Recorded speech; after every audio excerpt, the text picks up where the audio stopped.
We bring in Rece Davis, the host of College Game Day. You know, if you had an all-hands team, on kickoffs and the onside kick, but if you had an all-hair team at ESPN, Rece Davis would be maybe the captain of that right now. Who else would be on the all-hair team at ESPN, Rece? Oh, you know what? I tell you what, Steve Levy still has a pretty magnificent coiffure. It's thick and luscious. I like for sure. that. He'd be up there. Yeah. Fowler? Maybe Nagandi. Nagandi's not bad. Fowler? Yeah, Fowler's hair's pretty good. You've got a pretty good coiffure working on your own there too. Yeah, I'm a emeritus or a heritus is what I would be. And I feel bad for Van Peasy. I mean, he had a little bit of moss when he first got there, but best bald guy at the mothership, maybe it's Van Peasy. Oh, no question about that. He among hosts for sure. He's leading the way there. Billis would tell you that he's easily the best bald guy in terms of analyst. Yeah, and don't rule out Vitale. That's true. He might be bald guy emeritus too. He's been bald a really long time. What's the coolest thing in your office? Well, there are a couple of things here. Obviously, the personal stuff with from my son's baseball career, my favorites. But the Mark May jersey, who was my really first long-term college football partner there. I've got a Billis jersey on the side, and I've also got a Desmond Howard jersey over there. So those are the things I like, secondary to the pictures of my kids and stuff like that. It's kind of awkward to bring this up then. Kirk Herbstreit jersey in your office there? You know what, Dan? The one thing about this is that these guys, Mark, Desmond, Jay, were gracious enough to give me the jersey. I've mentioned it to Herbstreit, and I've mentioned it to Pollock, and I've seen nothing from Herbstreit. He won't give me one. Oh. And Pollock says to me, well, I'll sign one for you if you buy it. And I'm like, are you crazy? I'm not doing that. So I mean, I'll put it up if they've got. I've also got another one that downstairs that I've got a Hubert Davis jersey from North Carolina that he gave me. Hubert and I are really close from working, so that's a prized possession as well. All right, your initial reaction when the top four came out?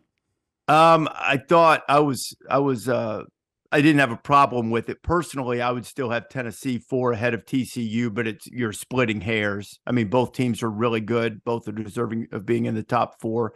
I think the thing people have noticed the most, if you go a little bit farther down and start looking ahead to what could happen, is USC being ahead of UCLA, but by a couple spots, but a few spots.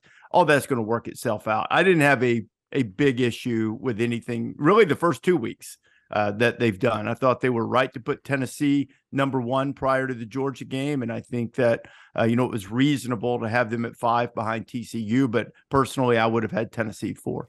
Felt like TCU was a courtesy this week. A little bit. I think maybe that there had been some backlash, and not to say, and I don't say that in a way, Dan, I'm not one of the guys who bashes the committee all the time. But sometimes when you do get some public backlash about where a team has been ranked or whatever, maybe it forces you to reevaluate a little bit. And that's reasonable as long as you're not doing it and making a different decision simply because of that.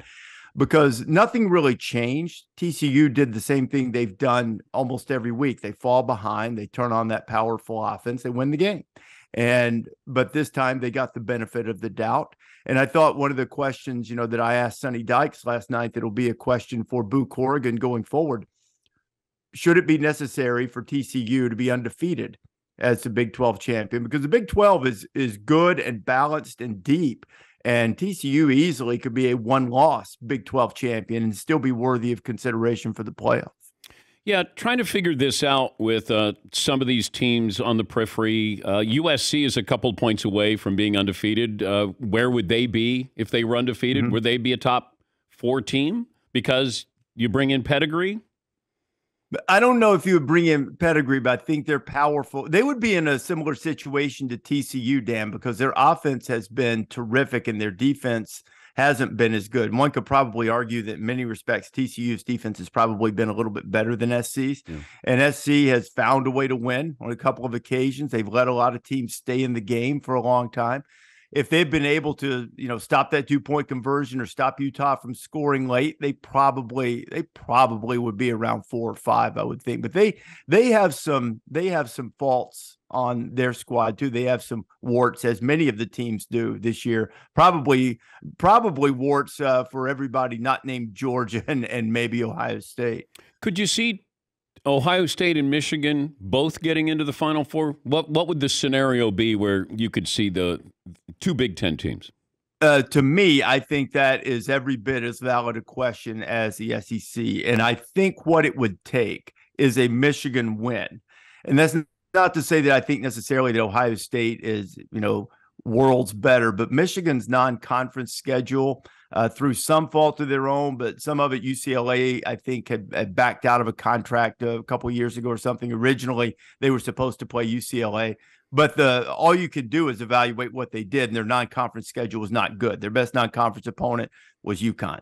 So I think that would hurt Michigan if it lost. But if Michigan went to Columbus and won, obviously they would be in. And if it were a great game and Ohio State lost in overtime, lost on a field goal or something like that, but still clearly looked like one of the 4 best teams, I think that would be the scenario. And I don't think it's terribly far-fetched. I think it's something that should be evaluated and considered by all of us watching, and certainly by the committee, just as much as we will consider a one-loss non-SEC champion Tennessee team, which will likely be the case at the end of the season. Talking to Rece Davis, he is the host of College Game Day. They will be in Austin, Texas. Game Day starts at 9 a.m. They go till noon, and you can watch on ESPN, ESPNU throughout the season. Give me the team that's sort of hanging around that maybe we're not talking about that they could slip in there come December. I think we're talking about most of them, but you probably hit it with USC.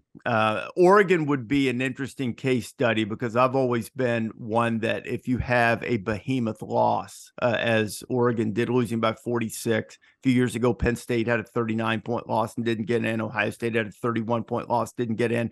And I've sort of felt like that was the right course of action because if you are capable of getting beaten down like that, if you have such a small tournament, just 4 teams, and every little thing's got to count, and getting your doors blown off should count. So, but I do think that there is a scenario under which Oregon could make it an interesting debate and maybe could get in there on selection day. And I think the same could be true for USC. And of course, if LSU is a 2-loss SEC champion, I sort of feel like they have a ceiling on them because they got their doors blown off by Tennessee at home. I'd be hard-pressed to find a scenario in which I would favor LSU over Tennessee. So, it's LSU, though. LSU, Oregon, and SC, and maybe UCLA, who probably is a little bit undervalued by the committee right now, would be the teams that aren't getting as much attention that could wind up there. The Heisman Trophy race reminds me of when Mark Ingram won. It was like, we got to give it to somebody. Mark, here you go. Here's the Heisman. Because I don't know if anybody has really distinguished themselves. Hendon Hooker had it. You win that game, and you're the front runner, clear front runner. C.J. Stroud didn't look good against Northwestern. Where are we going with this for the Heisman? It really changed. You're 100% right. It really changed for Hendon on Saturday because he's not going to have that type of stage to win it late like Bryce Young did last year, like Mark Ingram did with the game against Florida in the SEC championship game that year. C.J. Stroud is going to have that platform when they play Michigan late. So I would say that he is probably the favorite. The guy who probably ought to get a little more attention for it just doesn't have the numbers to back it up. And it needs to be both moments and numbers. And that's Stetson Bennett. All that guy does is win and make big plays in their biggest games. He's sort of the heartbeat of that team, but he's only got 11 touchdown passes. So some of it has to be production. So I would say CJ Stroud. And if you are looking for someone on the outside, it would probably be TCU quarterback Max Duggan. If they were to run the table, if they beat Texas, maybe he's the one. I would favor Stroud by a pretty good margin over Max in terms of handicapping the race. But, if something odd happens, And the other guy, Dan, on the big stage might be a Blake Corum. At Michigan, if Michigan were to win that game and Corum goes for 2 bills or something, maybe he could be the guy. Safe travels to Austin. Thanks for joining us as always, Rece. Thanks, Dan. That's Rece Davis, popular host of ESPN's College Game Day, going to Austin, Texas, and the Longhorns are favored by 7? Yeah, 7. 7 against TCU. All right. Got my attention on that one there.